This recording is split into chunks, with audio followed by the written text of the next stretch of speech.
What's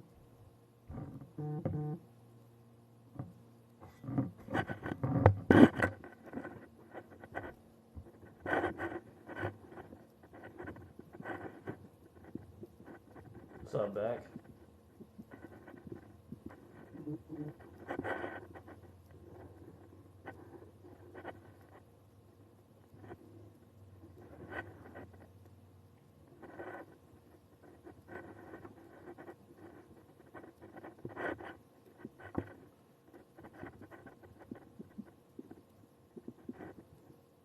I've been good, dude. Did you have a good WrestleMania weekend? I saw you guys hanging out with CJ and Kyle. That's cool, man. Sounds like a good weekend.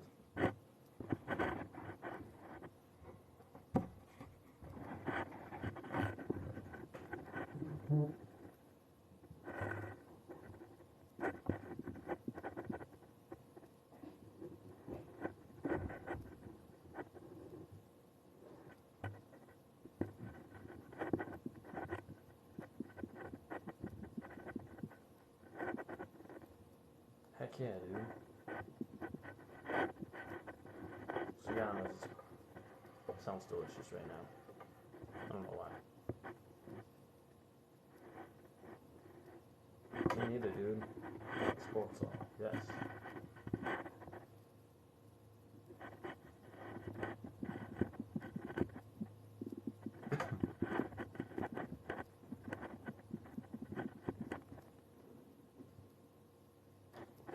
Let's sports all. Sports all. Sports ball. I mean, I can download this too. It's fine. I can just download it and.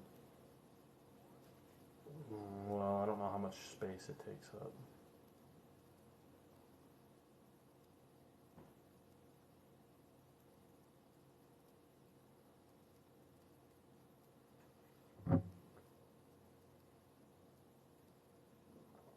I don't know how easy it would be to send to somebody. I think it's shared as a link in Google Photos, probably.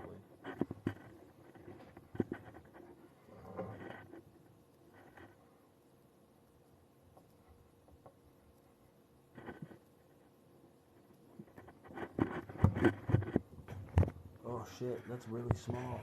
When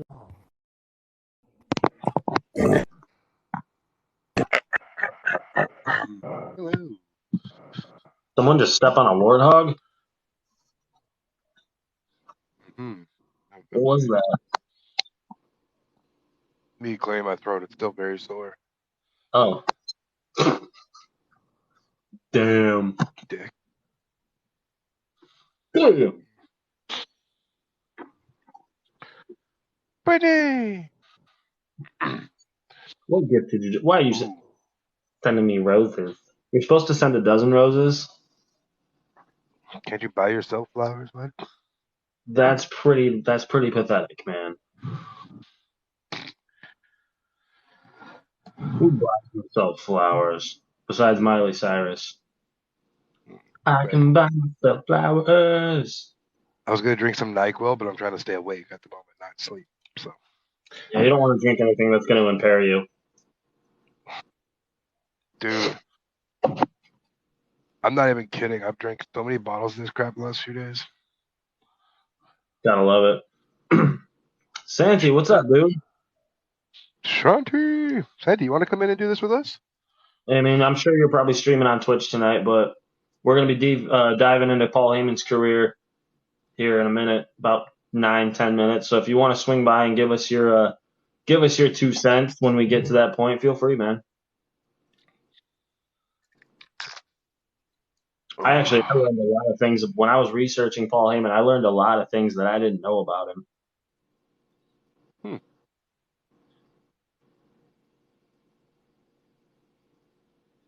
I feel like, okay. Thanks, Santi. Get better soon, man. I think that's the most un-PG I've seen this man. I do Still feel is PG, but I do feel that though. I am sorry, but if the opportunity arises, feel free to join. You are more than welcome to, Santi. I promise. Oh my gosh, look who it is! Should I go on my actual account or should I just stay off the top? It don't matter. Did you mean to invite me? Yeah. Can you It's make me the big screen, Nate? Will it let you? what? Like that? You know how the box is? So click my name or click my screen. It should Yes. have like a little Do four you have like a thing. big box or no? Wait, do you have 9 boxes? Sammy, I was like the first one to get that. Okay, then if you have 9 boxes, you don't have that mode. Really? Hold Yeah, on. I figured that out. No, when you click on the names, if you don't see like a square, like a big square, like then you don't have Whoa. it. Yeah, no, you don't have it, Nate. That's not it, boss. I, That I ain't know it. what it is. I just don't know how to get to it. Yeah, no, you click on our name and then you don't see like the arrows, one of the arrows. There's like pretty much 2 lines making a square or a rectangle. You don't have that when you click on his name, then you don't have it at all. But I Oh, I get realize if people that don't have 9 boxes have it, if you have that. 9 boxes, you cannot get it. So Trey, right now when we start this, the beginning is us talking, and then Nate typically has an open discussion towards the middle half where people can come in and discuss. Yep. So stick around. You're more than welcome to join us when we get to that point. Um, a lot of the beginning of this is going to be me giving you guys a history lesson, basically, essentially a biography. Not like a full blown And you know birth. I need it the most. We'll be here for days, especially when it comes to Paul Heyman. But I figured when me and Nate came up with this concept, I figured what we're doing next week, this fits perfect for this week. So, or not next week, but our next show, I should say. You talking about Thursday? Yeah, our next show that we're doing. Because the certain person is available to join us next week. Yes. I did, she was very appreciative that I was able to move it, and I'm fine with that because she wants to be a part of that. She's pretty much going to have the floor basically for most of that. Right. And right now, off the top is on a break because we're still trying to figure out the direction of WWE at the moment. Anyhow, so Oh yeah, did you guys do that last night? Did you guys have a discussion? no, tomorrow, because again, I'm still dealing with this throat thing. So Oh, I thought you guys were uh, doing it last night. Gals wasn't sure if he'd be home in time, so they just moved it to tomorrow. So if you're around tomorrow, you're more than always My welcome picture. to join. You know. I don't know. It's Friday, so I don't know if I'll have Sean. I was gonna say, Sean, don't send it here, but thank you. How? Oh, thank you, Sean. The tribal chief. I got to do it because he just came up with. Did, Thank you, brother. That was very nice of you. He's a sweetheart. I You do. put me up here because you TikTok. know I need the biology lesson. Biology lesson? Oh, Well, the yeah, biography not lesson. no, biography.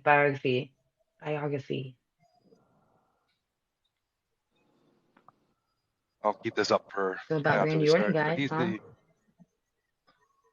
he's done nothing impressive for us to do it. No, no, no. It's I'm Randy just saying in Orton. general. I'm just saying, just trying to get conversation. God, I miss Randy Uh, Orton. Ugh. Thank you, thank you. I No, don't maybe really we're care for friends. him. Friends answer friends' text What, messages. Lulu? I love the new logo. I really do. Yeah, Tommy designed it. He took like a sampling of an old King of the Ring logo and just kind of filled with it. I love it. I think Right. it's amazing. Hoping Haley, this that's my weekend I can daddy, get. not yours. Okay, relax. I'm What did I? hoping to get a hold of She's got you and Eddie. Chewy this She's weekend. got Eddie.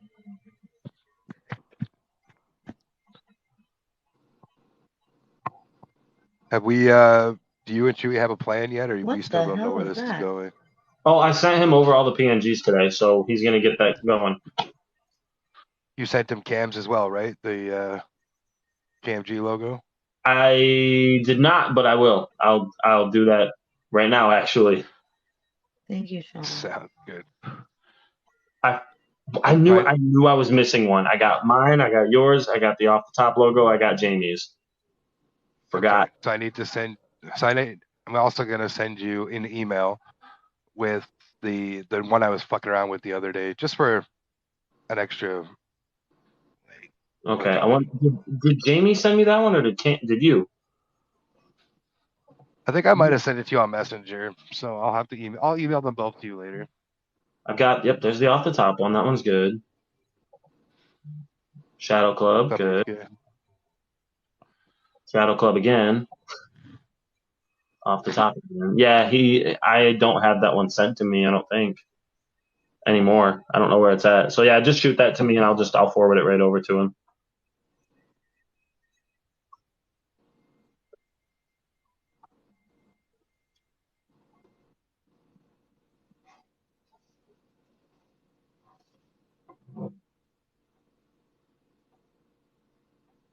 Oh, thank you.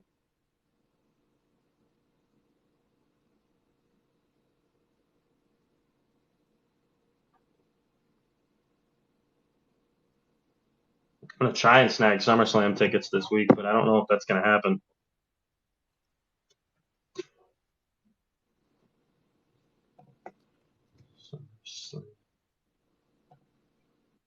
There you go. All done. Pre-sale happening now. Join the queue. Yeah. Oh, I've officially decided I'm not going to SummerSlam, so just do I? way too much shit in play for me to do that. That's fair. I remember my Ticketmaster pack. Of course, I want to go. Like, don't get me wrong. It's just logically, I'm adding up my expenses, and I was even talking with Tashkin and them last night about it. I'm not gonna be able to do it to sit comfortably. Right, I feel. But what I'm gonna do is I'm gonna still work on the passport aspect of everything, and then just come down and visit you and Mon and everybody. Right. I'm already done. Let's go. Let's see what we got here. Holy shit. DeMarco says, all I have to say is don't use Ticketmaster.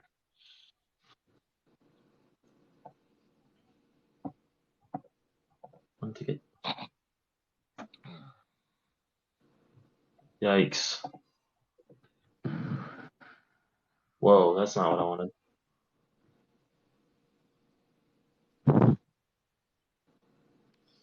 I'm not seeing anything that's like. All I'm gonna say is I have not worn my WrestleBro shirt in forever because Laura has stolen it. Ah, She wears it all the time. It fits nicely on her belly. dude, nosebleeds are 250. Oh, Yeah, fuck. that just took me out of that because the general sale won't be any better then. No, this is pre-sale and yeah. Official platinum though, 334. See, like a lot of the seats, Little Caesars Arena is a nice arena, but it's at Ford Field. Oh, I'm stupid. Duh. Ding dong, hello. Bailey is criminally underrated.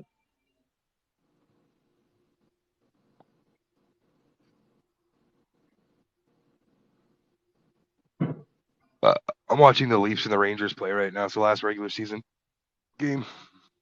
Is it really? Yep. Monday playoffs start. Which means this weekend I'll be doing a show with Scouts at some point. Oh, nice goal. Are the Leafs in the playoff? Yeah. We finished second in our division. Well, we all know go home in the first round.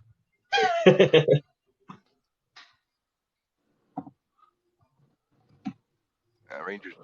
We tied it and then they scored. It's fine.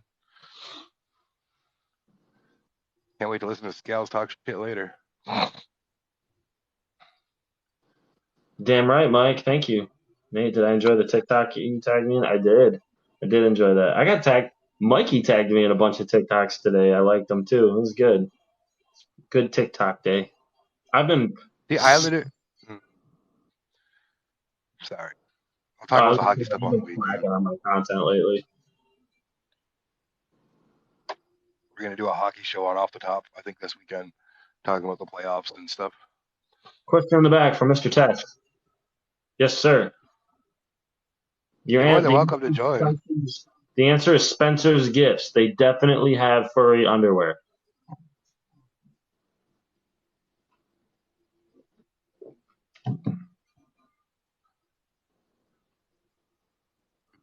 Question in the back.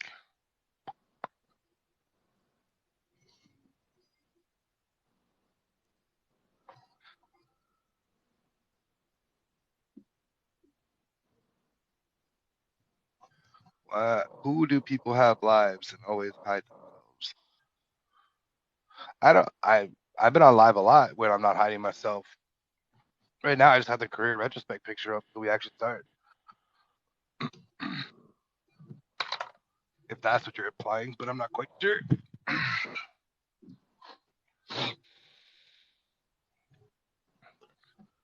That I'm an ugly motherfucker, to be fair. So.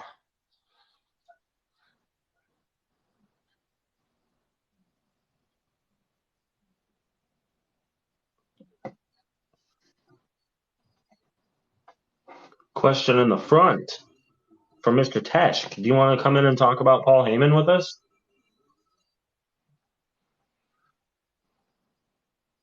Was Megan upset about T-Swift? Who's that? Haley, we can definitely get you in here when I'm done with my biography lesson. So stick around. You'll be able to come in and speak your opinions on Paul Heyman, I promise. All right. Start this in about 2 minutes? Yeah.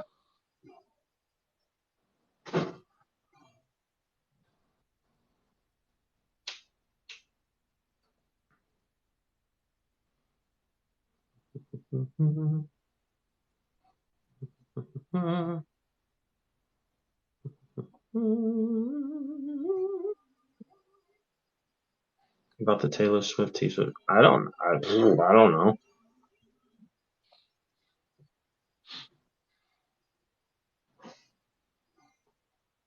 Oh, Tesh left. He asked a question and dipped. What the fuck? Sounds about right.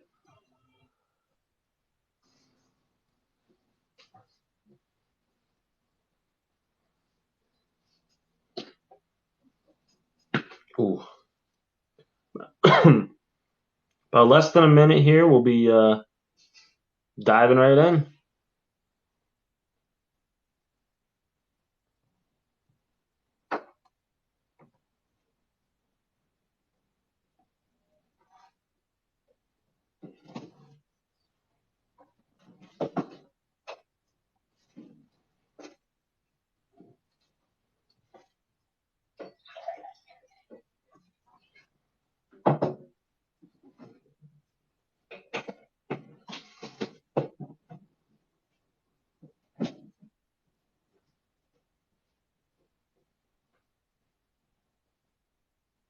Oh, it's 9:05. All right, 1 second. All right.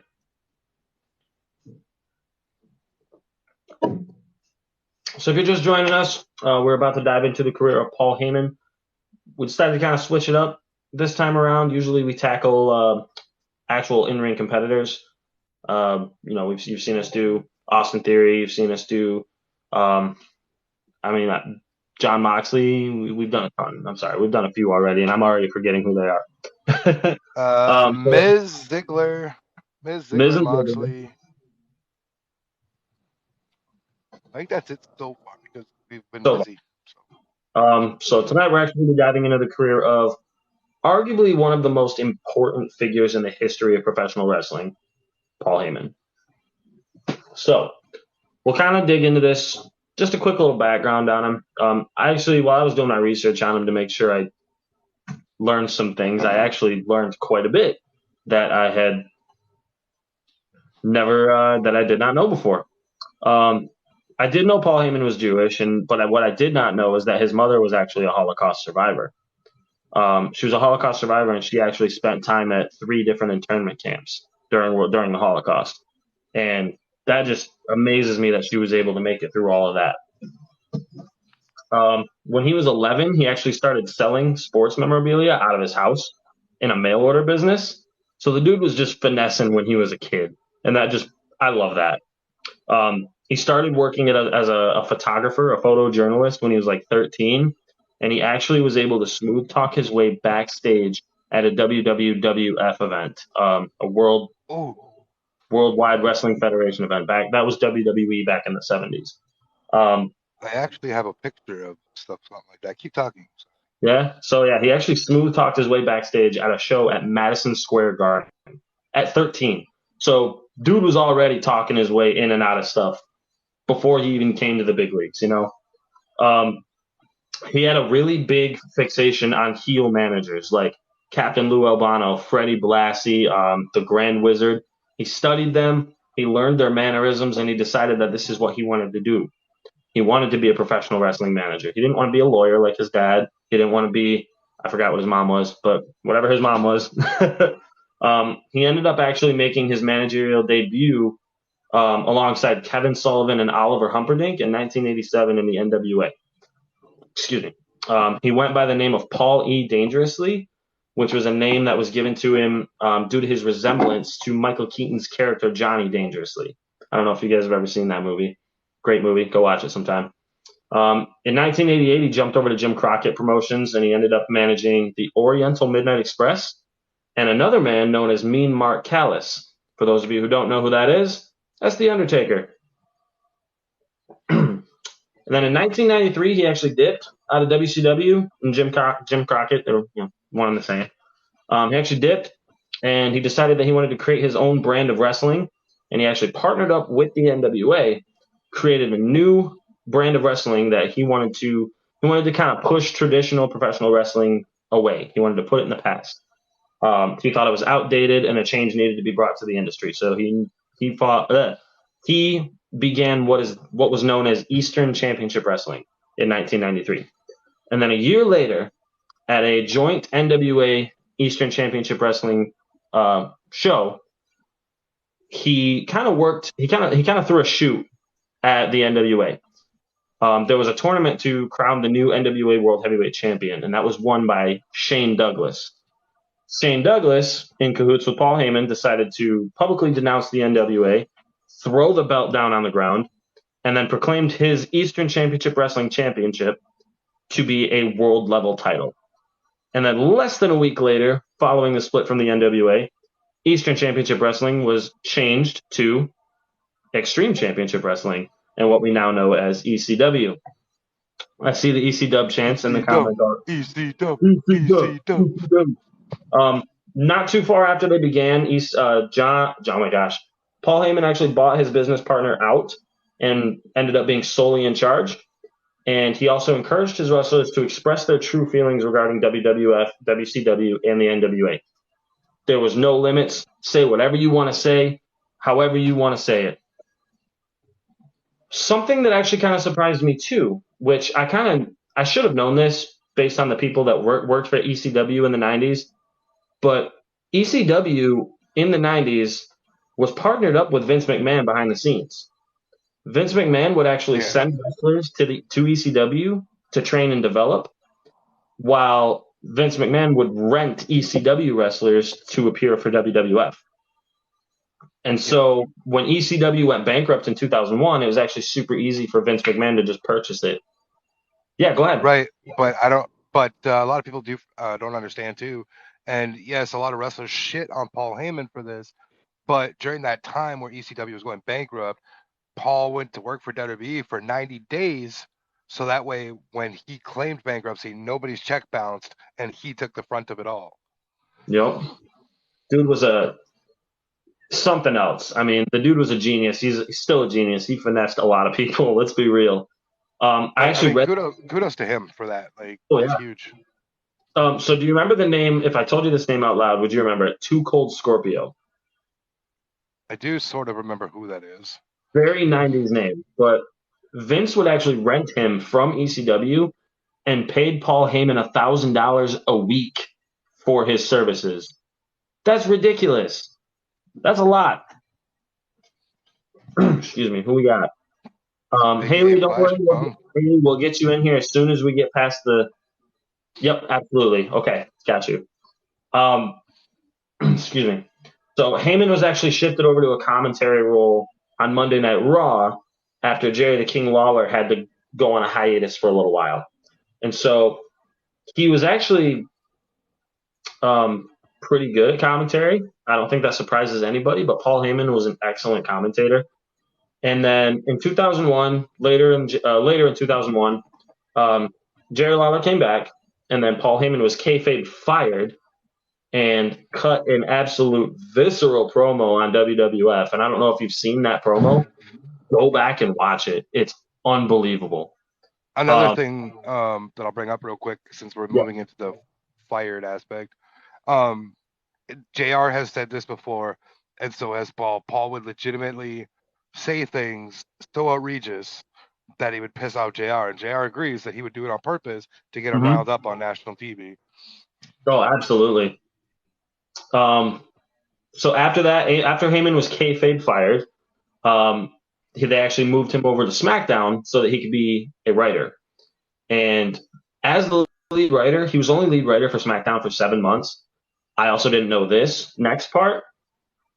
For virtually that entire time, SmackDown was beating Monday Night Raw in viewership, live attendance, and merchandise sales for almost literally the entire 7 months, with the exception of a couple weeks here and there. Mind-blowing to me also. Dude, right, especially in that era where WWE was the flagship, or Raw was the flagship. Yeah, it was. Heyman also took a really big interest in a certain Ohio Valley wrestler known as Brock Lesnar. So he actually requested to work with Brock Lesnar to mentor him, and then Brock Lesnar had the idea of him being a heel manager for him. Paul Heyman was like, hey, here's my chance to make it big. I've got Brock Lesnar now, this freak athlete from the University of Minnesota. So now Paul Heyman's got his dream. He is a heel manager for the biggest up-and-coming superstar of the 21st century, not named John Cena. Excuse me. Brock Lesnar, as we know, in his rookie year, defeated The Rock to win the WWE Championship as the youngest. SummerSlam 02? Youngest WWE champion of all time, a record that still stands. Later on, he did have more stints on TV. He was a SmackDown general manager for a while. He was the head booker of Ohio Valley Wrestling, and then he also ran the revived ECW brand in the mid-2000s. Now, a lot of people shit on that because they say that it was just developmental. And I'm like, well, now I have reason to be like, hey, in the 90s, that's exactly what WWE used it for also. They used it for developmental. And yeah, it wasn't great when it came back, and it wasn't as edgy as it used to be because, you know, WWE becoming a publicly traded company, they couldn't do the kind of things that they did back in the 90s. Excuse me. So Heyman assisted a person named Rob Van Dam with winning the WWE Championship from John Cena and presented him with the newly reinstated ECW title. I think that was one of the coolest moments in pro wrestling history because, you know, ECW was supposed to be dead and gone. That was almost like bringing, someone was to bring back the WCW World Championship. Like, not quite as big as that, but still pretty damn big. And it was recognized we also, because Paul E fought to have at least a one-night stand for his originals. I mean, it's tough. That greatest moment that I could think of ever, though, is John Cena RVD at that. I think that was the first one-night stand, wasn't it?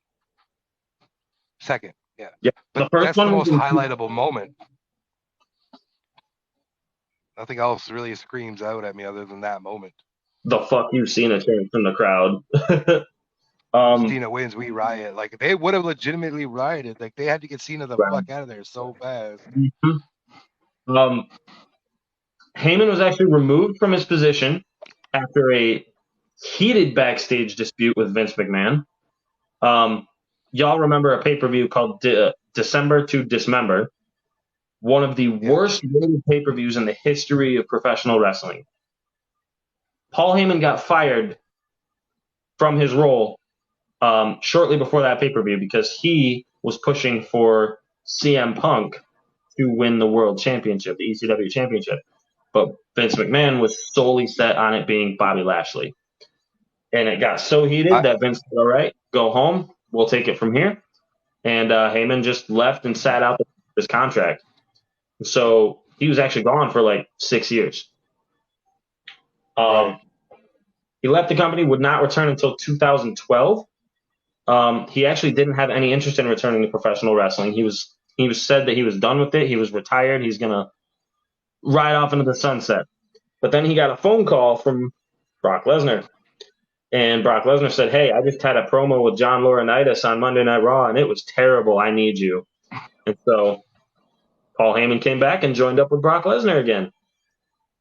And we also saw Heyman team up with CM Punk, and it eventually turned on CM Punk, and it led to what I believe is the best match of Brock's professional wrestling career against CM Punk at SummerSlam in 2013. If you have not seen that match, go watch it when you have a chance. It was whoever says that Brock Lesnar cannot work needs to go watch that match. It is an absolute 5-star match, 100%. Excuse me.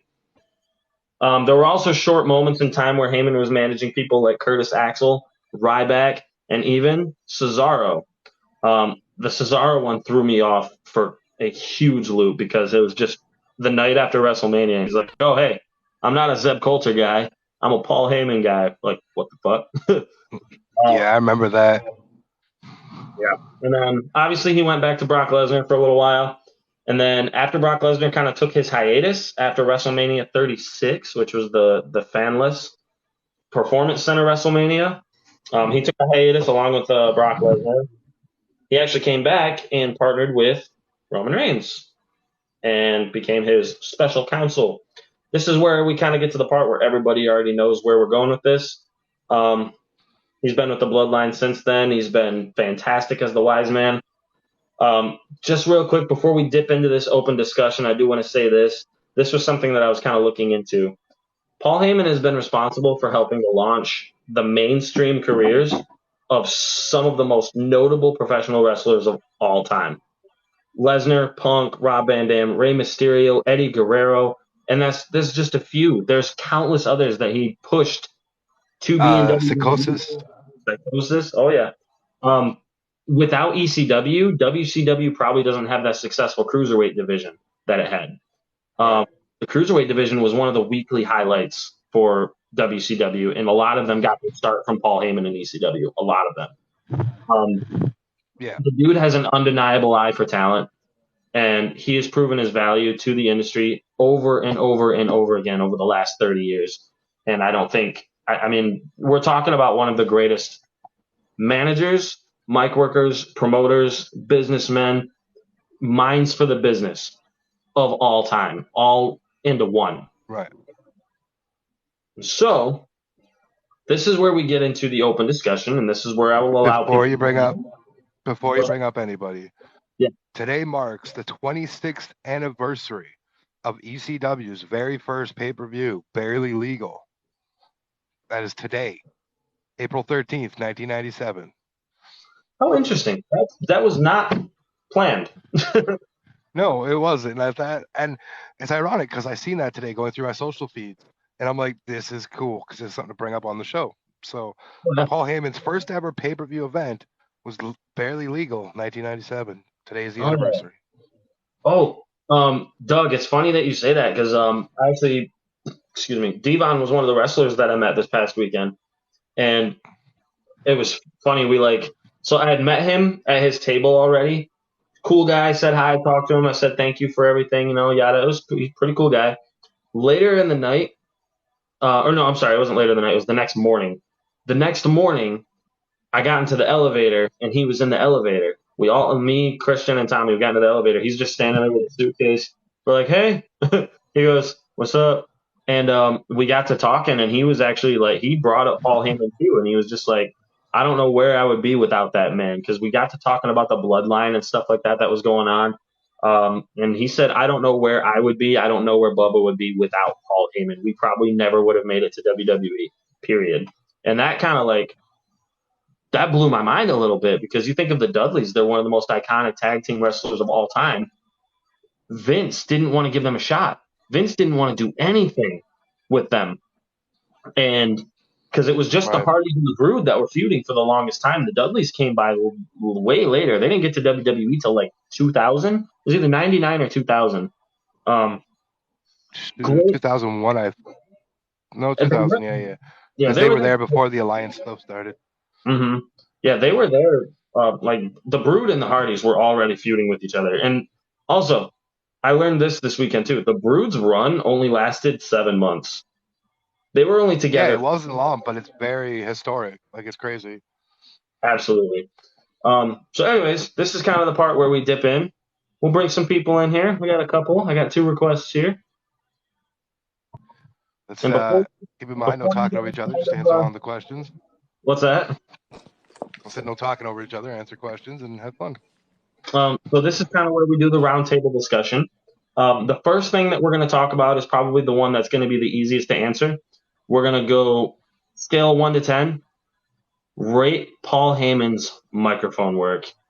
And Haley, we'll start with you. Oh, see, it depends who you look with. So, as like Brock, Roman, like the top men, absolutely 10. But if you look at people like Curtis Axel, when he managed Curtis Axel and stuff, then it's about an 8. He's never dropped below an 8. But for me, it depends who he's managed to have that promo. Okay. Trey, what do you think, buddy? So number 10, obviously, because if you think about it, I'll be right back. Roman Okay. Reigns, before he was with Paul Heyman, we all know about the mic skills pre Paul Heyman. And so right when he got with Paul Heyman, I mean, I feel like Roman Reigns has evolved a lot better with his mic skills. Right. And so I think definitely a 10. You know, if I could say 100, I would. I would. 100%. But it's like with Brock, if we look back at like 2002 Brock, he was not good at the mic. Brock now, he's actually quite good on the mic, and that's because of Paul Heyman. Very true. Very true. Shadow, are you still not here? Just dealing with a puke from my daughter. I'll be right there. Oh no. Okay. Great. Well, I'll kind of dip into this too real quick.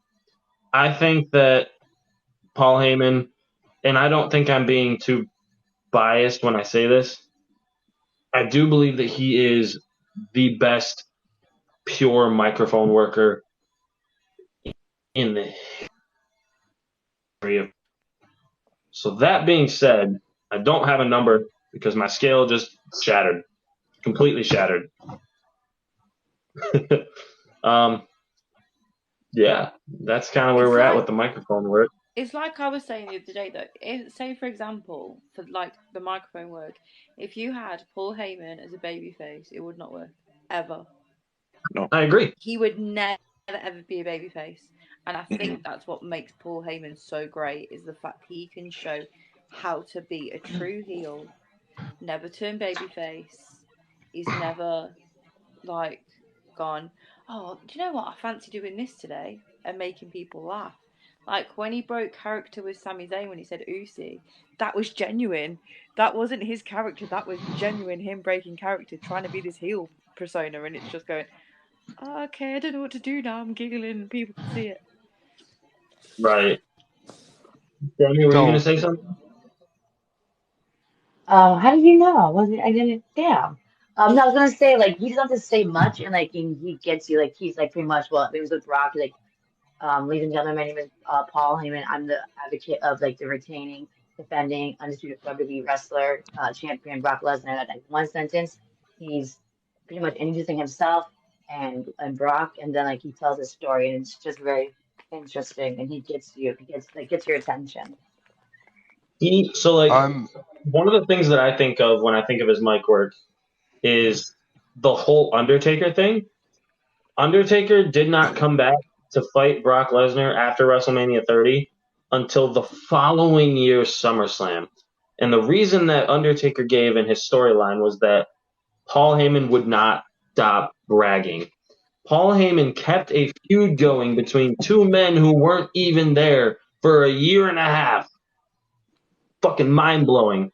Shadow, go ahead. Right. No, Paul is definitely.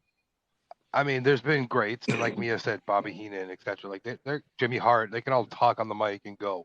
They pull you in. I mean, give or take, Jimmy Hart's a complete face, but when Heenan is number two to Paul, because Paul is just he'll hit you so hard you won't even realize it until the promo's halfway done that he just insulted you. Oh He's a yeah, very intelligent man. He has a mind for this business like no other, but his mic skills are unmatched. Unmatched. He can deliver a promo and that's what he did for Brock for many years, and he drove a story. Like Sammy said, like when Brock Lesnar, when he was managing Brock Lesnar, and he said them like what 6, 7 words, everyone stopped, listened, but they also joined in. Like you name somebody else that has been on the mic and they've said blah blah blah blah blah, and every single audience member, if they like them or not, has joined in with them. As a management wise, none. Like no, but the thing like is, really like none. all of us, even if we like as wrestling fans or wrestling fans of the next generation, we've all said at one point, "My name is Paul Heyman," and even if you don't like him, it's still addictive, and you'll still say it, and it's like, okay, we're not meant to do that. You're a heel, but we still do it. How many heel managers were allowed to cut 7 to 10 minute promos and keep the audience invested the entire time? Oh, None. exactly. Literally zero. Like Bobby the Brain would speak for maybe 2 minutes. And he still cannot. I'm sorry, I love Bobby the Brain Heenan, don't get me wrong, but he doesn't hold a candle to Paul, in my opinion. And you said we talked about, how he could never work as a babyface.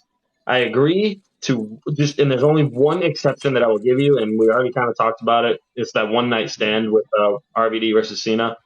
Paul Heyman was the biggest babyface in that arena, not named Rob Van Dam, just because he came down and counted the pin. That's yeah. Yeah, I think that's the one and only time you see Paul as a baby face. Right. Right.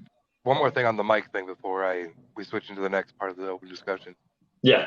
There's only one man I would consider a rival on the mic when it comes to Paul, and many people might not agree, but you have to give this man his flowers, and that's Vince McMahon.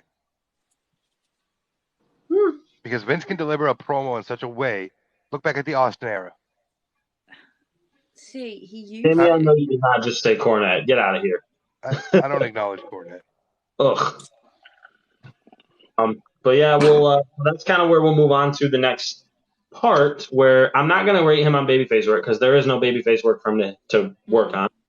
Normally, one. Just but he doesn't work in the ring either, so we don't have to worry about that. So we're going to rate his heel work. And Trey, I'll let you start on this one. What do you think about Paul Heyman's overall body of work as a heel? Now, as a heel, man, let me tell you, as a huge Undertaker fan, after Taker lost, it was devastating in WrestleMania. When he started bragging, and man, I was pissed. I'm like, man, you shut your f up, man. Come on, why are you talking? I was so mad, and it's just like that he the way he going back to his mic skills. He knows how to draw and get you mad at him, just like other huge heels.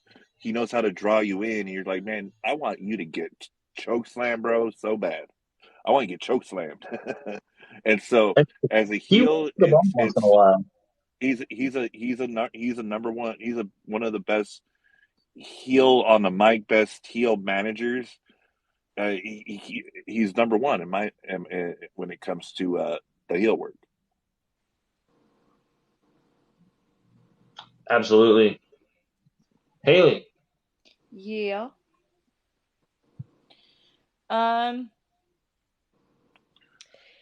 Obviously it's a 10, and he is definitely going to be in the Hall of Fame for his heel work. If he isn't, it's stupid, and we're all going to riot. But the way he works as a heel and pushes his wrestlers as a heel, like the ones he manages, like I think it was Trey that said it, that how he's pushed Roman Reigns to be this, from the Shield days to basically being squished in the Shield to how he is now, that is down to Paul Heyman 100%. Absolutely. Shadow. Sir, I Rate missed the Paul question Heyman's because I heel wanted work. to say one thing. All right. I just want to say while we're on this, fuck you, Scales. Leafs beat the Rangers. Suck it. And when we're going to talk about Paul Heyman's heel work, man, like I said, he's up there with the greatest of wrestling heels. Not alone just manager, but wrestling heels. Like that man can say 2 words and your skin's ready to knock him out. Like you just want to punch his fucking face because he's just that ugly sometimes. Like gets in there. He does what he needs to do as a heel Oh yeah. without even trying, and that's the worst part of it. Oh yeah. I mean, I Like think look at the stuff that he inspired with CM Punk and The Undertaker during their feud. Like that was massive heelness. And I'm pretty sure that was around the time that did Moody pass away by then? I don't remember, but Yeah, he did. Yeah, at that he's time, just yeah. getting started. yeah, like he straight up disrespected in character, Paul Moody, which was huge at the time because everybody loved Paul Bear. Oh yeah. It was right after, and they did the urn thing with his ashes in it. That was awful, but it was Right, but effective. that's the heel level he's willing to go. So that's crazy. Um, check this out though, and I'm saying as with him with ECW in Philadelphia, him starting that city. These days, when WWE goes to Philly, Philly is the most heel city you'll ever see. And that started because of ECW. That's because what Paul made, what his creation, his baby with ECW. That's why when you go to Philly, you don't know what you're going to get from Philly because I consider them, if you could call a city a heel, Philly is number one in pro wrestling. I mean, Philadelphia is one of the biggest heel cities in general. Eagles fans suck, Yeah, but Flyers fans suck. we're not gonna get into that. but yeah, no, but Flyers that, fans suck too. but you see what I'm saying. But those ECW crowd, they they were heels because Paul Heyman created what he created. He took over, and look what we got. Thank you for the gifts. Yeah, Thank you. Yes, thank you for the gifts, everybody. Paul Heyman has solidified himself as one of the top heels of all time without being a wrestler. Like the fact that he was able to manipulate his way through the bloodline the last couple of years too. I mean, if you guys, I'm sure you guys all paid attention to all the little nuances and shit, the things that he would do to try to drive a wedge between Sammy and Roman, and Sammy and Jay, and Sammy and Solo, and all that. Like He's still doing it now, yeah. he's a master manipulator. He's a master mic worker. He can get anyone to believe he's a narcissist. Like Well, it's sorry, on that subject, I honestly still believe that he paid Brock or he spoke to Brock to get over on Cody during that tag match and Roman didn't know, hence why Roman's face was what it was. Maybe that'll come out, but that's an interesting theory. So you He thinks said that Haley thinks that So do you remember when Brock Paul F5 spoke to Cody when it Paul, was meant to be the tag or title Paul spoke to match? Brock. When it was a tag title match and it was Brock and Cody versus Solo and Roman. Like 2 weeks ago, a week ago. so you think in storyline, not in real life. No. I think it's in like the storyline, obviously. That I think that Paul's had a word with Brock, kind of said to him, maybe I'll get you another title shot if you do this and help me with this, blah blah blah, and that's how the bloodline storyline kind of starts to see the cracks because we're not going to see it with the Usos, we're not going to see it with Solo Sikoa just yet. I think it's going to start with Paul Heyman. That's fair. That's very fair, actually. So this is going to be the only section that I start with, just because I want to talk about this. We're going to talk about what our favorite Paul Heyman moments or promos are. I feel like a lot of his best moments are going to be promos, and that's kind of what I'm going with, anyways. So I wasn't around to remember too much about the ECW days. His promo when he got fired, I didn't see live. I think I was 5, 6 years old in 2001, so I would have been 5 when he got fired from SmackDown. I didn't see that live, so I can't really speak on it. The one thing I do remember seeing live, well, not the one thing, but my favorite thing that I remember seeing live with Paul Heyman was a few weeks after the Royal Rumble in 2014.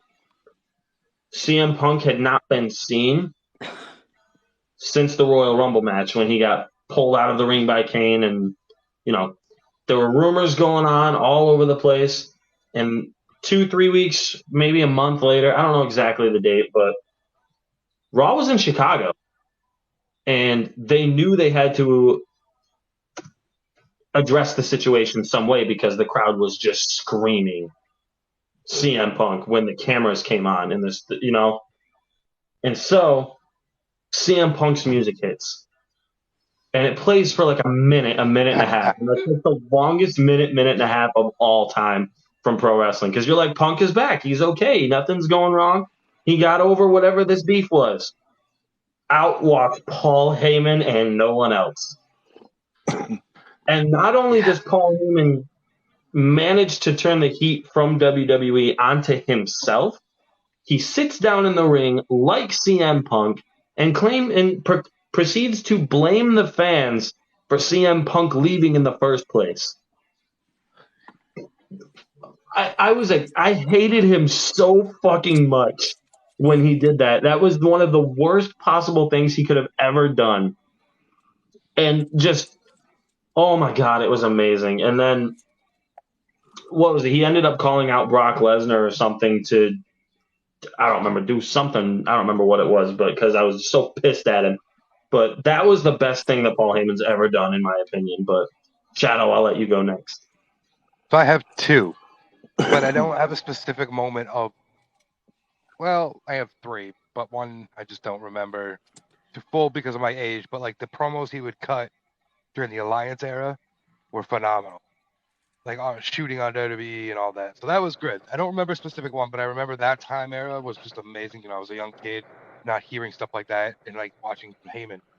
My second one alludes to what you kind of were going on about. But when CM Punk faced Paul Heyman, and I don't remember who the wrestler was, but in that Hell in a Cell, and Paul Heyman went up to the top and got beat up right at the top of the cell because he was holding on to the middle. He got beat with a kendo stick by Punk. Oh, that yeah. was good. And then my other moment is the general shock on Paul's face when the Undertaker's streak came to an end. Oh, yeah. And he's just sitting there yelling, "You did it, Brock! You did it!" Yeah. All right, I think that's Haley's cue. I was like, is that me now? Mine's not a WWE promo or an ECW promo or anything like that. My memorable kind of promo for Paul is when there was a kind of troll in the audience when he was doing a speech on about Chris Benoit, and he said he's one of the top 5 wrestlers of all time, but what he did that night, he had a choice the other 2 didn't. I will forever respect Paul Heyman from that moment. I respected him anyway because I was an ECW girl, but like that moment, I was like, yeah, that is bang on. Like he said it all that moment, and that would forever be my favorite promo. I love that too, because he just ended it with, "If that's your boy, fuck you," and then he just kept going with what he was doing. I was like, okay. Loved it. Yeah. Jamie, oh my God, Jamie was in the comments earlier. Trey. Yes, sir. All right, so I got 2 promos. So the one was when before WWE beat the Alliance, and Paul Heyman cut this promo on Vince McMahon right in the ring. I believe it was SmackDown in 2001, saying how he made a mockery out of pro wrestling. This is sports entertainment, and I like how he's like, sports entertainment, ha ha ha. He tries to do his Vince McMahon impression, and then he's just going off saying that you know, WWE would probably be better if he was, you know, gone. Which was like, dude, where are you going with this, man? You're talking, you're going crazy on the mic, and then he calls out Taz, who's one of his boys, saying Taz used to be a machine, but now he's a fat commentator, not even a good one. Like it was just like, dude, you just talked bad about one of your guys. And then the second one would have to be ECW One Night Stand when he got in that ring, to have that brought back his, you know, once upon a time his baby, to have that he like he was in tears, and Joey Styles was in tears too in the commentary booth, and just showing that passion to see ECW back for, you know, well, you know, those couple times with that one night, everyone felt that, you know, it was goosebumps everywhere, the way he was speaking. Oh yeah. But the way he was talking all that mess to Vince, man, he was like, I thought Vince was gonna like punch Eric him. Bischoff too. He talks shit on Eric Bischoff. Yeah, he talks so much. He talks Yeah, that's so what much I was to gonna Eric Bischoff. say. Damn it. And before you go on that too, I'll kind of piggyback off of Trey real quick. The fact that ECW only existed as Extreme Championship Wrestling for 7 years and left that kind of an impact on the industry that we still talk about day in and day out as wrestling fans. We still get ECW chants probably 4 or 5 times a year, honestly, which is a lot considering they went under 22 years ago. Like Impact has been around longer. AEW has been around half as long as ECW ever has already. Like in terms of pro wrestling, ECW was here and gone in the blink of an eye, and it left that level of impact. No pun intended.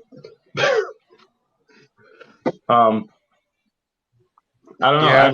Why John's Sammy's saying in still the chat. paused? Oh, quickly before she shouts at me. The other one as well, for me, wasn't a promo he cut. It was a promo he featured in, though. Is when R-Truth was like, I'm going to throw you over the top rope, Paul Heyman. And he breaks character, and forever, like, that will always stick in my mind as well. Yeah, that was the backstage bet that Brock and R-Truth had, that he couldn't get Brock to laugh in the ring. I love that. And it's kind of hard to discount anything Paul Heyman's done, honestly, because he made me excited about Curtis Axel matches. Like, you know what I mean? Yeah. Sam, do you have anything to chime in with on this? It's okay if you need a second. Like Sean said there, I the love only reason when he JBL was went champ was Heyman. Triple H didn't want to work Tuesdays. Sammy did. Okay. Oh, bye, Sammy. That's fine. She'll be back. I mean, there's so many different promos that Paul Heyman has cut throughout his career. A lot. I think everything that he did with that he does with Kayla Braxton is fucking hilarious. Oh, I love the relationship that the two of them have backstage on TV. It bleeds through, and you tell that they genuinely like each other. But him and Kayla remind me of Michael Cole and Bailey. Like you can just see that it's just so funny. I don't know if Sammy's going to add anything, but there's one more thing I wanted to add is when, after Jerry Lawler had his heart attack, CM Punk and Paul Heyman pretend he was going to have a heart.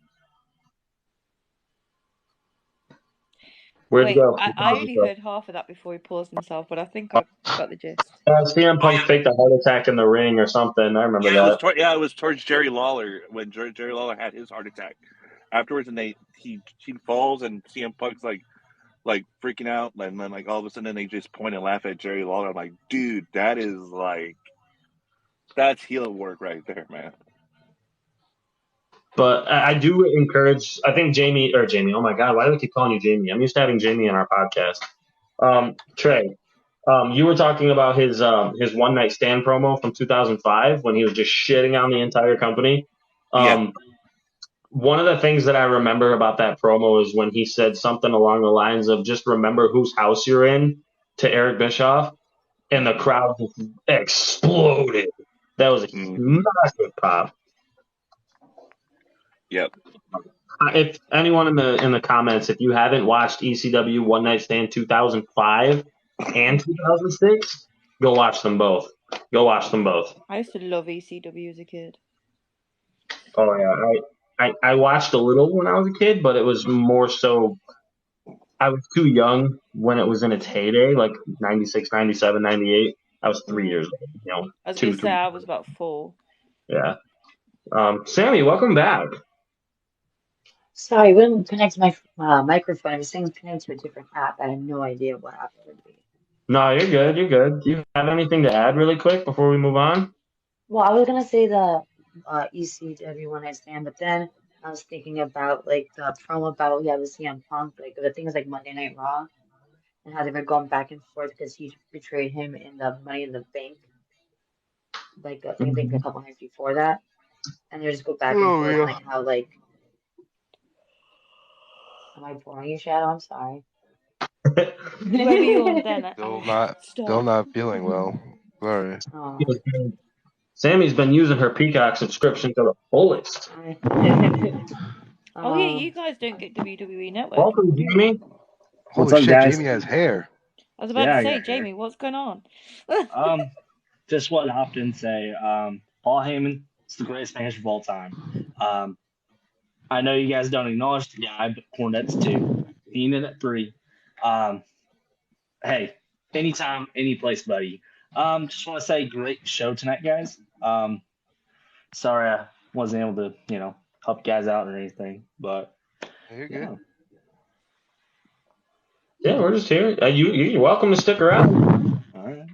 What's your favorite Paul Heyman moment? Take that fucking wig off. Oh man. Wait, it's a wig. I got really confused. It's a wig, yeah. On it, right? It's 10 to 3 in the morning, Nate. What do you expect me to be like? Gosh, favorite Paul Heyman moment. I know it's in poor taste, but when him and Punk, after the Paul Bearer stuff, and went out and mocked him, I don't know why, but it sticks out like a sore thumb, and that's all I can think about right now. So Jamie's having some issues. I do have issues. It's not What's a that, favorite. Sammy? Sammy, she's having some tech issues. Well, Sammy, if you want to join back, you're welcome to join back. Okay, obviously the 6th spot is for you. So this is kind of where we get to the sadder part. Not really sad, but like everyone has their low points. Heyman has had a fair share of low points in his career. So, Jamie, I'll let you go first with this one. What do you think is a low point in Paul Heyman's career, his entire career? Maybe his unsuccess as a promoter, I would say. Having his vision for ECW and all that, just to end up not being able to, pay your guys and eventually folding and selling out to the WWE. I think he was probably before his time in that aspect of the business. And by the time that he really got the ball rolling within ECW, the whole, Attitude Era was kicking off, and WCW and both the WWF at the time was doing their thing, and it kind of left ECW in the dust for a lot of that. So.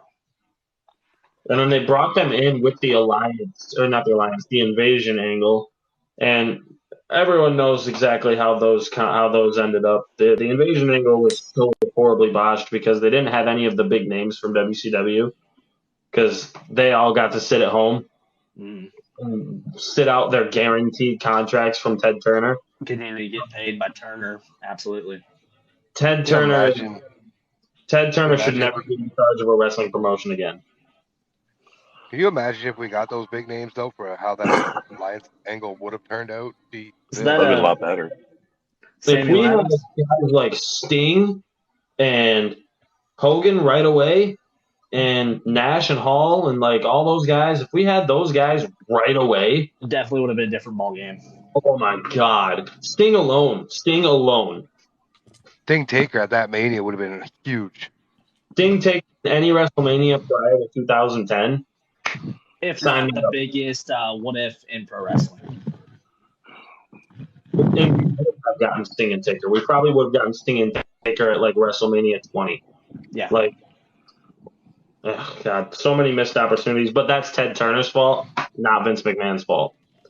Ted Turner gave them guaranteed contracts. They sat him out, and Sting goes, you know what? I'm going to go with Jeff Jarrett over to fucking TNA Impact. Fuck Jeff Jarrett. Okay. Anyway, Haley, what do you think is a low point in his career? Curtis Axel, no. To be fair, Curtis Cesaro, 100% Cesaro. He could have easily given him the push that he gave Brock and Roman. I don't think he got that with Cesaro. That's fine. That's it. That was quick. Yeah. Trey? Okay. So what I think is, because I was listening to a podcast with Tommy Dreamer and Steve Austin, and Tommy Dreamer said during the times when because Tommy Dreamer would be booking shows for ECW when Paul Heyman wasn't around, because he trusts Tommy, and there was times where at the time people weren't getting paid, and Tommy had to pretty much stick out and watch all his friends not get paid, and not they have a family and all that, and just it felt like Tommy was left in the dark, and just like other wrestlers. So I think it's just the whole left in the dark for especially for the wrestlers who were there for him for so many years to start that ECW brand. That's what I think. I kind of lost respect for him in that way. But other than that, no. Well, I mean, also, real quick, Haley, you're talking about Curtis Axel. Curtis Axel has been in the Royal Rumble for 8 years. He's still not been eliminated. Just gonna throw that No, out there. I was joking about the Curtis Axel part. I enjoyed him, Miz, and Dolph. They would have, in my opinion, I thought they would have made a good tag team. But to be fair, Cesaro could have had that push so easily with Paul Heyman, and he just never got it. There was a couple I think they kind of dove too much into the I'm a Paul Heyman guy thing for a while. They're like, oh, Lesnar, Punk. Let's try and build some guys who aren't established, which not a bad idea in theory, but they picked the wrong people. Curtis Axel didn't mesh well. Cesaro didn't mesh well. Ryback sure as hell didn't mesh well with Heyman. I feel like they were guys that Vince put him with, and not guys Am I that he wanted imagining to it, or work. was he with Jack Swagger as well? No, that was Dutch Mantel when he was in the company as No, top yeah, two. but I'm sure he had a brief moment with Paul Heyman. If it was, it might have been just so brief that no one noticed. But Right, and I think personally, my opinion on Paul Heyman's lowest point is when ECW folded, obviously, because that was his baby, that was his brainchild, that was his everything, and he made such a massive impact so quickly, and it just went up in smoke, and it obviously a low point in his career, in my opinion. Who hasn't spoken on this subject? Shadow. No, I haven't yet. Shadow. A low light for me. Well, there's two. The one that Nate suggested. All right.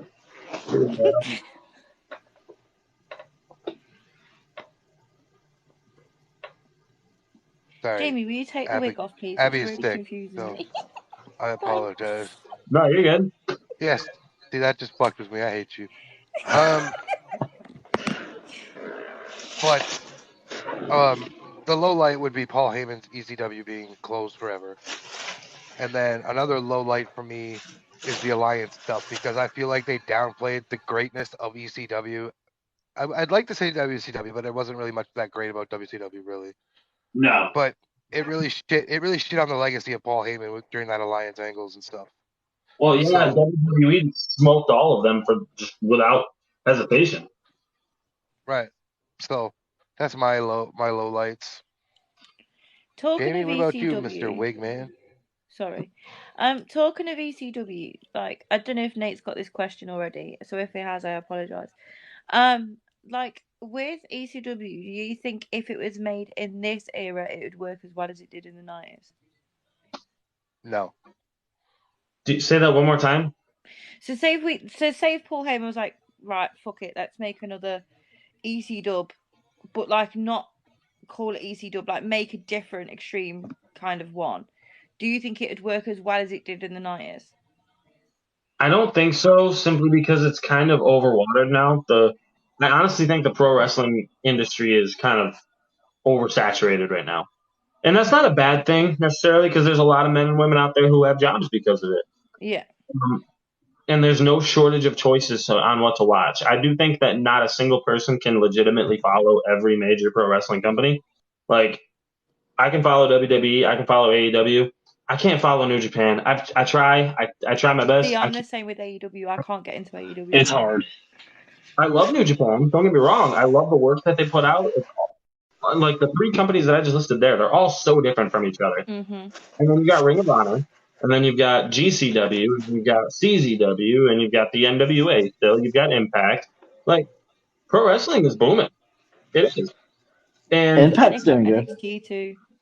And I think GCW and AEW, I think, kind of have a stranglehold on the whole extreme thing anyways. Yeah.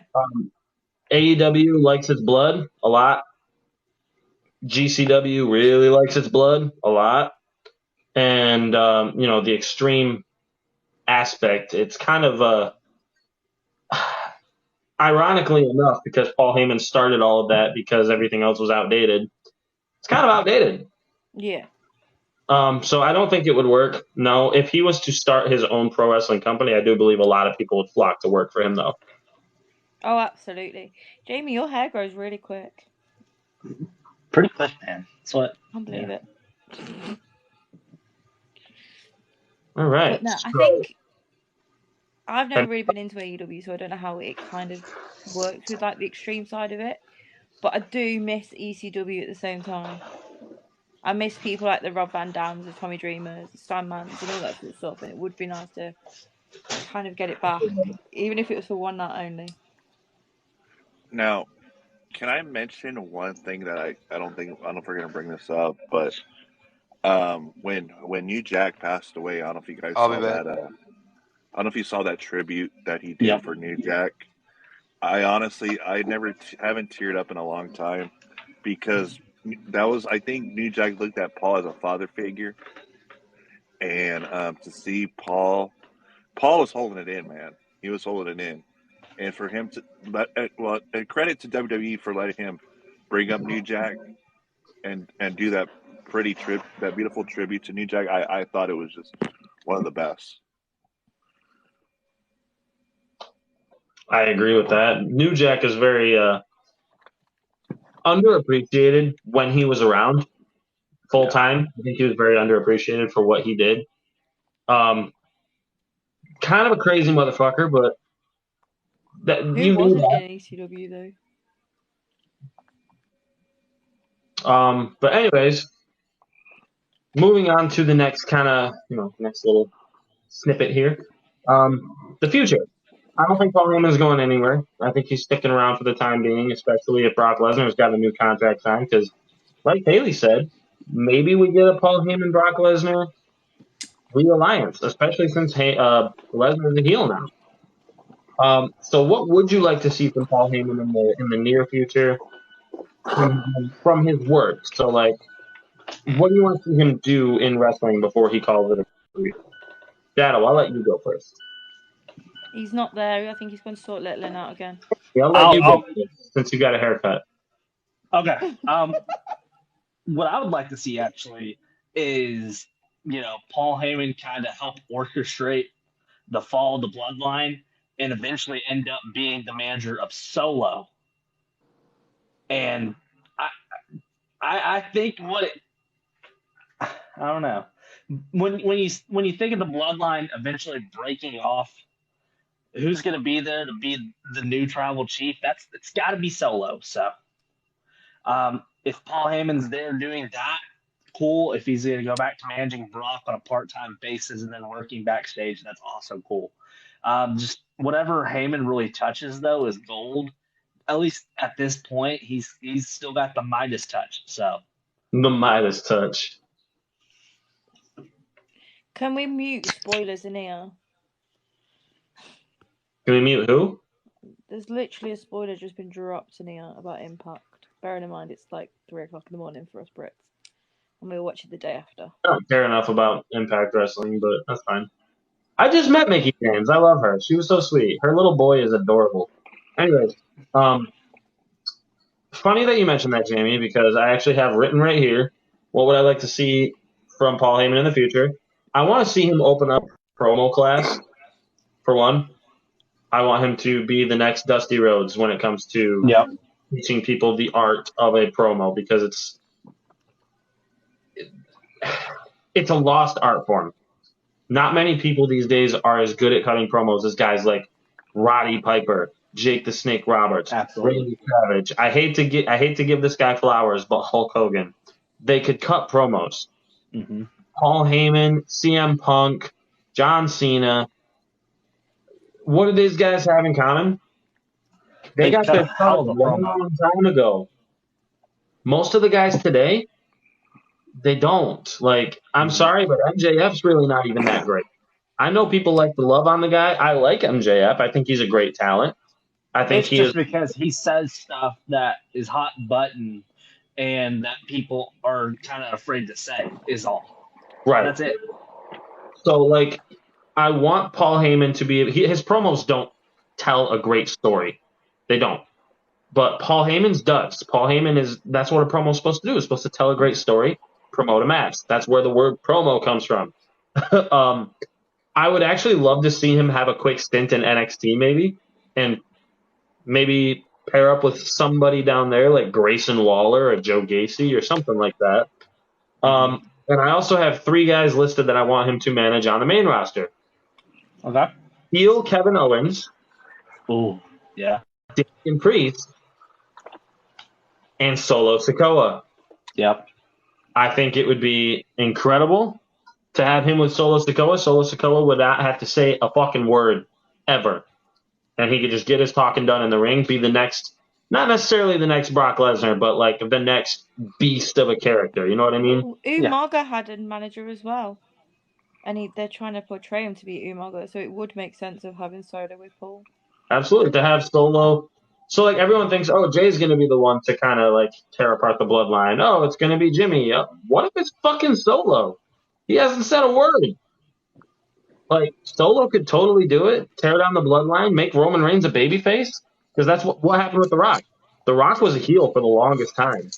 And when he turned to become a babyface again, he was the most over guy in the company, not named Stone Cold. Yep. So, like, you think Roman's popularity is going to diminish just because he turns babyface now? Not at all. Mm-hmm. Nah.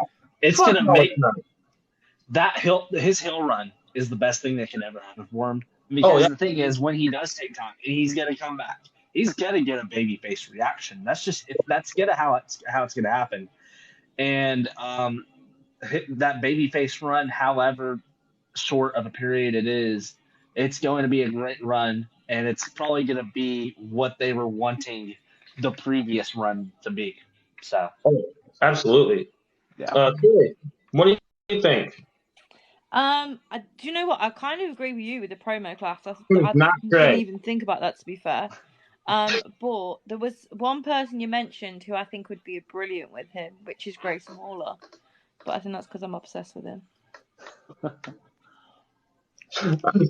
I 100% said Trey, but Haley, thank you for that. Oh, sorry, I thought you said me. My bad. No, it's fine. It's fine. Oh gosh, that was funny. No, Trey, what do you got for us? Before Haley takes my promo away, and I'm just kidding.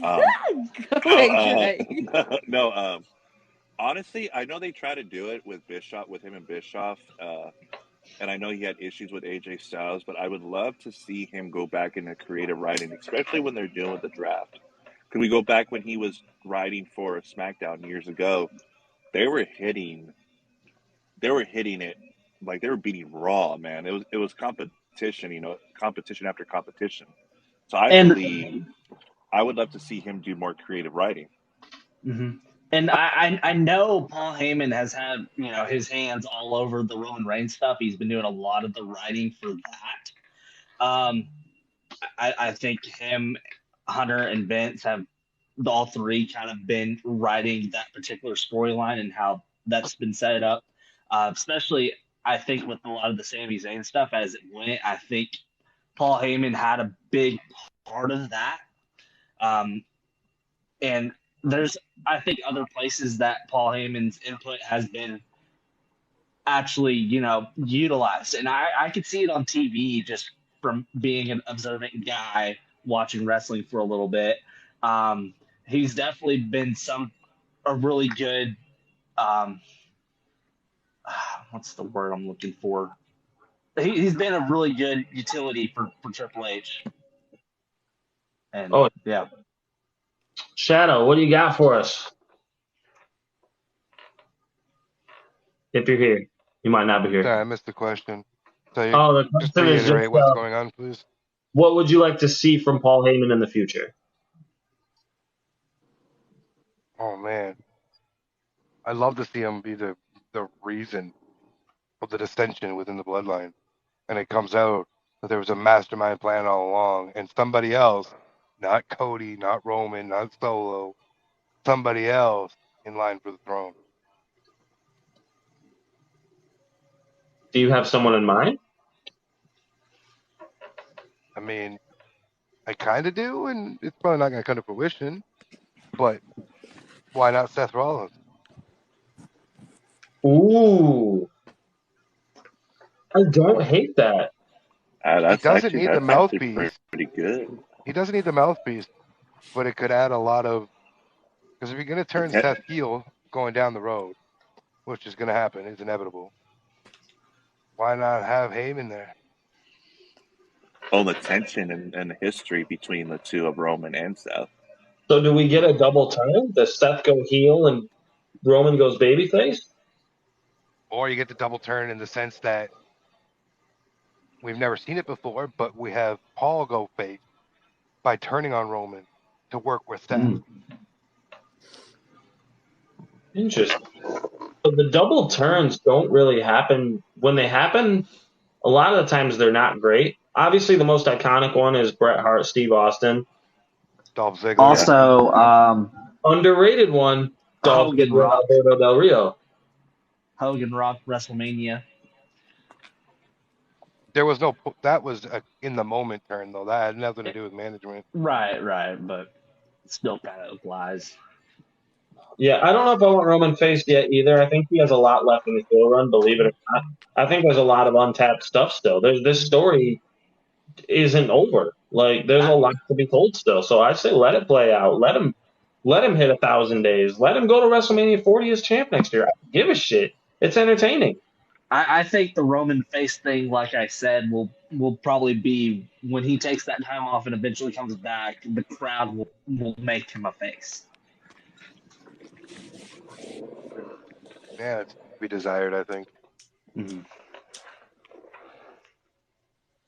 But yeah, that's my thoughts.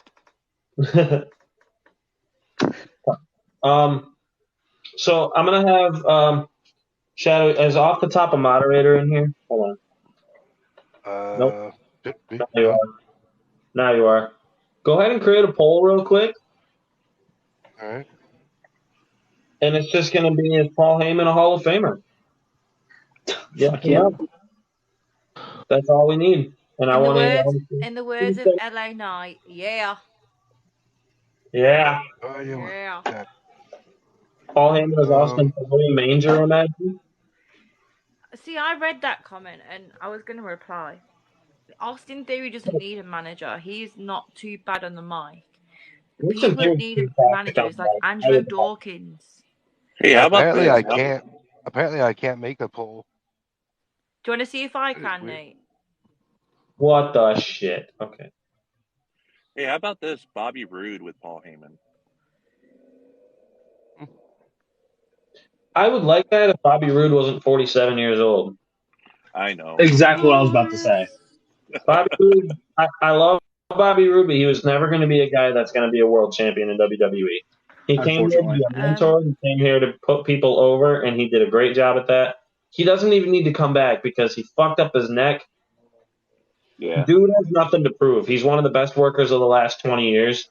And that's the thing, Bobby Roode, even though he's not the greatest on it, he's still a good stick man. He's a guy who can cut a promo, who is straight and direct and fierce. That's a guy you could probably have as a manager for a, kind of an old school tag team type. That's a guy you could probably have in that spot. Bobby Roode was to Impact what Triple H was to early 2000s WWE. Absolutely. Right. A great heel, a very visceral, not necessarily a brawler, but just he's not a technical worker either. He's really not the best. He's a good technical worker, but that's not his style. He's a utility guy. He can pretty much do almost anything. Besides the high flying stuff. Style. Okay, bye. But like TNA. I mean, I know we're going way off subject, but it's like I don't want to discredit with Paul Heyman, but no, I mean, yeah, but Bobby Roode. I mean, the best time in Impact was when Bobby Roode was in there. But absolutely. Is the poll ready? I don't know if it's going to work, but whatever. Everyone in the comments, I know there's about 10, 11, something maybe in here. Simple yes or no. Is Paul Heyman a Hall of Famer? And who inducts him, actually? I don't think Brock would do it. Maybe Tommy Dreamer? I think Stephanie would do it. How about get all the ECW? Oh, look, there you go. Haley left alive and came back and it worked. No, how about this? Why don't you get like some of the ECW originals, like Sandman, RVD, all like not all of them, obviously, but get like 4 of them to like. I'll tell you who inducts them. Tommy Dreamer. Yeah. That's or Rob Van Dam. I could see that. One of those two. Yeah. I would say Taz. I would say Taz if he wasn't in AEW. Yeah. I mean, as that goes, I think this was a really good conversation. Haley, Jamie, Trey, thank you guys so much for joining us. Paul Heyman is nice to actually be awake on one. With that being said, be sure to let us know where you're from. Trey, where can we find you?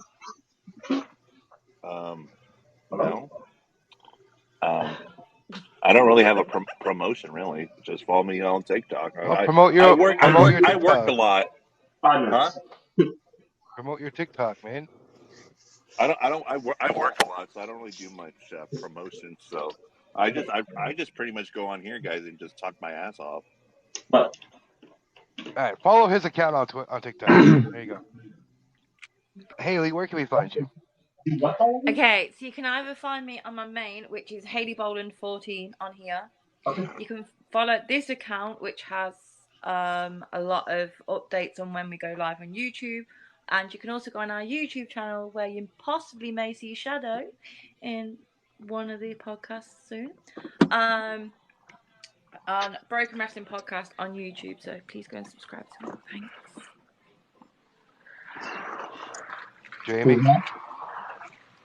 Alrighty, guys. I'm Jamie. You can find me here on TikTok for Jamie Rose X. Also Twitter at the same. Instagram, same. You're going to find me at Off the Top Media Monday nights on Twitch for paying dues, which is making its return on Monday night right after Raw. April 14th with Captain Ricciano, or however you say his name. Cool guy.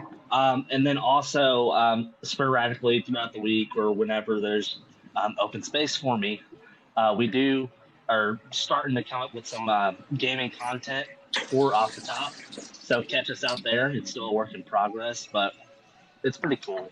And a lot of things. Follow that account right there, which is Off the Top Media. You get me, Shadow, a lot of these cool guys, Nate of the Wrestle Bros. Shout out Wrestle Bros. Do it. Anyways. And then with that said, you can find me on Shadow Club on TikTok here.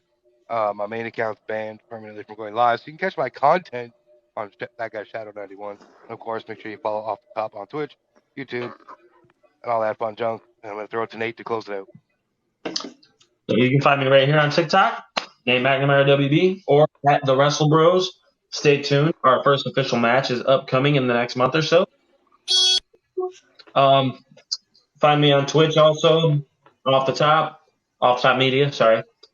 Next week, we promised our good friend Megan that if Roman Reigns successfully retained at WrestleMania, we would do Roman Reigns as one of our career retrospectives following WrestleMania. So next Thursday, I don't know if we'll be on Twitch again or not, but we'll try to be. We'll see what happens. If not, you'll just find us right here. We're going to be doing Roman Reigns.